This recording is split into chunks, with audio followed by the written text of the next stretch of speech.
নমস্কার বন্ধুরা, দেখুন আজকে আমি একটি খুবই গুরুত্বপূর্ণ ক্লাস দিচ্ছি। তো এই ক্লাসটি এতটা গুরুত্বপূর্ণ যে আপনার অনেক কষ্ট করে যেটা মনে রাখতে হয়, অনেকবার পড়াশোনা করে এটা মনে রাখতে হয়।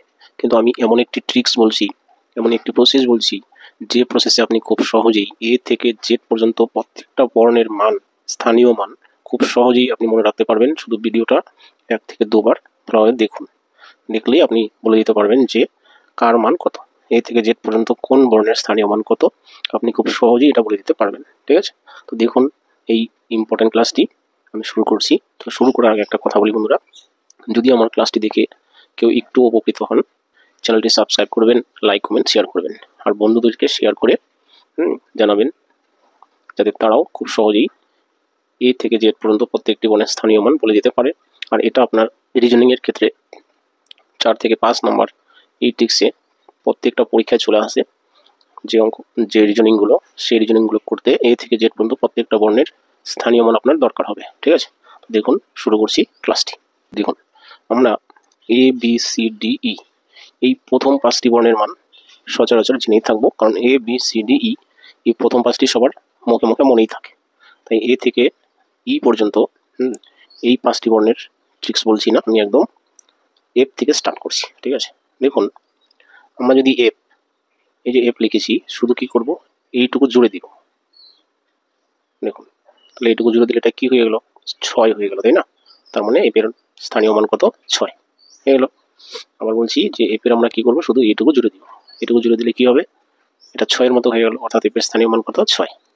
এবার আসি জি। তাহলে দেখুন জি আমরা এইভাবে লিখি, তো এই অংশটাকে আমরা কি করবো, একটু বাড়িয়ে দিয়ে এখানে একটা দাগ দিয়ে দিব। দেখুন এটা একটা কি হলো, 7, অর্থাৎ জি এর স্থানীয় মান কত, 7। এরপরে চলে আসি এইচ এর কি করব, উপরে এবং নিচে দেখুন যোগ করে দিলাম, তাহলে এটা কি হলো, একটা 8 হয়ে গেল। তাহলে এইচ এর স্থানীয় মান কত, 8। আই কি, এইটুকু জুড়ে দেন, তাহলে আই একটা কি হয়ে গেল, 9 হয়ে গেল। এবার কি, আই যেহেতু 9, আয়ের পরে কি আছে, জে, তাহলে জে এর মান কত, 10। এটা আপনি মনে রাখবেন। সবগুলোর এই প্রসেসে মনে না রাখা, সবগুলো এই প্রসেসে সবগুলো এই প্রসেসে যদি মনে না থাকে, আপনি পাশাপাশি তুলনা করবেন। যেহেতু আয়ের মান 9, তাহলে আয়ের পরে জের মান 10, তাই না? আচ্ছা, এবার চলে আসি কে। কে আমরা কি করি, দেখুন একটা দাগ দিয়ে এদিকে একটা দাগ, এদিকে একটা দাগ দিই, তাই না? এই কেটাই আমরা এইভাবে লিখতে পারি যে সোজা দাগটা আগে দিলাম, এই যে একটা দাগ সোজা কি হয়েছে, এদিকে গিয়ে আবার এদিকে আসে, আমরা কি করবো, এদিকে গিয়ে এদিকে না এসে সোজাসুজি আর একটা দাগ দিয়ে দিব, তাই না?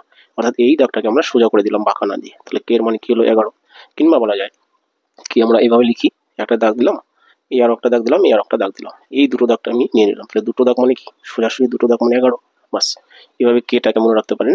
আচ্ছা, এল মানে কি বন্ধুরা, 12। দেখুন এল থেকে 12, T W E L V, তাই না? এই 12 কথাটি দেখুন এল এর সাথে সম্পর্কিত, তাই না? যখন আমরা 12 উচ্চারণ করবো, তখনই দেখুন একটা এল আসবে, তাই না? এভাবে 2-1 বার প্র্যাকটিস করবেন, দেখবেন আপনার এল এর মান মুখস্থ হয়ে যাবে। আচ্ছা, এল এর পরে কি আসে, এম। তাহলে এম আমরা এইভাবে লিখি, শুধু কি করব, এটার নিচে একটা এইরকম দাগ দিয়ে দিব। দেখুন এই দিক থেকে যদি আপনি দেখেন, তাহলে কি, এটা কি হলো, 1, এটা 3, তাহলে 13। এম এর মান কত, 13, বাস। এবার এম এর মান যেহেতু 13, এম এন, এটা সবসময় আমাদের মুখে মুখে থাকে, এম এর মান যেহেতু 13, তাহলে এন এর মান অবশ্যই 14। কিংবা এভাবে মনে রাখতে পারেন, এখানে একটা দাগ দেন, দেখুন উল্টো দিক থেকে এটা 4 হয়ে গেছে, তাহলে এটা 4 আর এটা 1, তাহলে কত হলো, 14, তাই না? তাহলে এন এর মান হচ্ছে 14। আর ও, তাহলে এন এর মান যেহেতু 14, তাহলে ওর মান কত, 15 হয়ে যাবে, হলো, বাস। আচ্ছা, এরপরে চলে আসি কি, পি এর মান। পি এর মান কি, তো আমরা ঠিক একইভাবে এই পিটাকে এদিকে একটু বাঁকা করে দিব। দেখুন এটা উল্টো দিক থেকে একটা 6 হয়ে গেছে, তাই না?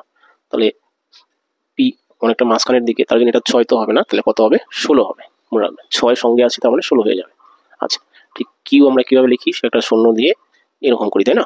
তাহলে এই পোর্শনটা আমরা আর একটু নিচে নামিয়ে দিয়ে এখানে একটা দাগ দিয়ে দিচ্ছি। দেখুন তাহলে কিউ এর মান কত হচ্ছে, 7 আসছে, কিন্তু 7 হবে না, কারণ কিউ অনেক নিচের দিকে, তাহলে 7 না হওয়া মানে কি, 17 হবে, হলো। আচ্ছা, এবার কি আর, দেখুন আর এর আমরা কি করব, এই অংশটা শুধু যোগ করে দিব। তাহলে দেখুন একটা 8-এর মতো ব্যাপার আসছে, তাহলে আর মানে 18, কিংবা 18, 18, তাহলে 18 কথার সাথে দেখুন আর কথাটা চলে আসে, কিভাবে যেন একটা আর এর সম্পর্ক আছে, 18, তাই না? তাহলে এইভাবেও আমি আর এর মান মনে রাখতে পারি যে আর এর মান 18, কিংবা এই অংশটা আমি এইভাবে যোগ করে দিয়ে 8 নিয়ে আসতে পারি, তাই না? তাহলে আর এর মান হচ্ছে 18। এবার ঠিক একই রকম করে 19, দেখুন এস কথার সাথে 19 একটা স্বভাব আসছে, তাই না? তাহলে এস থেকে আমরা 19 কথাটা মনে রাখতে পারি। কিংবা এভাবেও বলা যায় এসের এই অংশটা আমরা যোগ করে দিচ্ছি। দেখুন এই অংশটা যোগ করে দিলে কি একটা 9 আসছে, তাহলে এস তো 9 হবে না, তাহলে শেষের দিকে যেহেতু তাহলে কি হবে এস মানে 19 হয়ে যাবে বাস। এবার টি কথাটা আমরা খুব সহজেই মনে রাখতে পারি, টি এর মান হচ্ছে 20।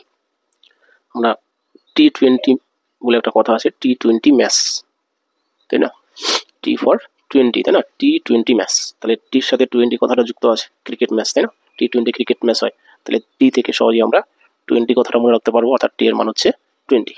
ঠিক আছে, আচ্ছা কিওয়ার্ড এস টি, এরপরে কি ইউ, তাহলে ইউ এর মান কত, অবশ্যই কি হবে 21, তাই না, কারণ টি এর পরে ইউ রয়েছে, তাহলে টি যদি 20 হয় তাহলে ইউ হচ্ছে 21। ঠিক আছে, আচ্ছা এরপরে চলে আসি কি ভি। এবার ভি দেখুন ভিতে কি রয়েছে, ভি এর শুধু আমরা কি করবো একটা অংশ এভাবে বাঁকা করে দিব, দেখুন একটা 2 চলে আসলো, তাই না, এই অংশটা যদি বাঁকা করে দিই, এদিকে একটু বাড়িয়ে দিই, তাহলে একটা 2 চলে আসলো। এবার ভি যেহেতু শেষের দিকে আসে 2 তো হবে না, তাই না, তাহলে কত হবে 22 হবে, মনে রাখবেন। তাহলে ভি থেকে আমরা কি পেলাম 22 পেলাম। এবার এক্স, এক্স মানে কি দেখুন এক্সটা আমরা এভাবে লিখি, এক্স এর দেখুন 4টি সাইড রয়েছে, এই একটা সাইড, এই একটা সাইড, এই একটা সাইড, এই একটা সাইড, যেহেতু 4টি সাইড রয়েছে তাহলে এক্স, এক্স থেকে 4 কথাটা আসছে, তাহলে 4 তো হবে না, তাহলে উল্টো দিক থেকে উল্টো দিকে আসে শেষের দিকে, তাহলে কি হবে 24 হবে বাস, এগুলো এক্স এর মান।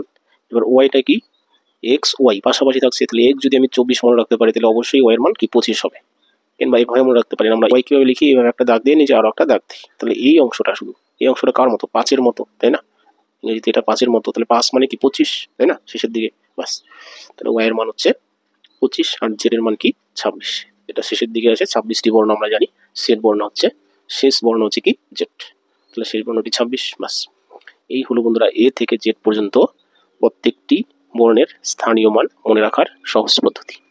তো আমরা কি করব, এই মানগুলো আবার উল্টোভাবে মনে রাখতে হয়। উল্টোভাবে মানে কি, জেড এর মান 1, ও এর মান 2, এক্স এর মান 3, এইভাবে মনে রাখতে হয়। তো সেই ট্রিক্সটি দিয়ে আমি আমি অপর একটি ক্লাস নিয়ে আসবো, তো সেই ক্লাসটি দেখার জন্য ওয়েট করুন এবং আমার চ্যানেলটি সাবস্ক্রাইব করে লাইক শেয়ার কমেন্ট করুন, আর যদি পারেন বেল আইকনে টিপ দিয়ে রাখুন, তাতে সহজেই নোটিফিকেশন যাবে আপনার মোবাইলে। ঠিক আছে, তো যাই হোক এই হলো আজকের ইম্পর্টেন্ট ক্লাসটি। তো আশা করি ক্লাসটি ভালো লেগে থাকবে এবং এই ক্লাসটি আপনার অনেক অনেক কাজে লাগবে, কারণ রিজনিং করতে গেলে আমরা এ থেকে জেড পর্যন্ত যে বর্ণগুলি আসে এগুলো আমাদের অবশ্যই অবশ্যই দরকার। ঠিক আছে, এদের স্থানীয় মান, ঠিক আছে, কারণ এদের স্থানীয় মান ছাড়া অনেক রিজনিং করতে পারবেন না। ঠিক আছে, এরপরে চলে আসবো আমরা পরবর্তী ক্লাস নিয়ে এবং তারপরে শুরু করবো আমি রিজনিং এর ক্লাস। রাখছি তাহলে, থ্যাংক ইউ।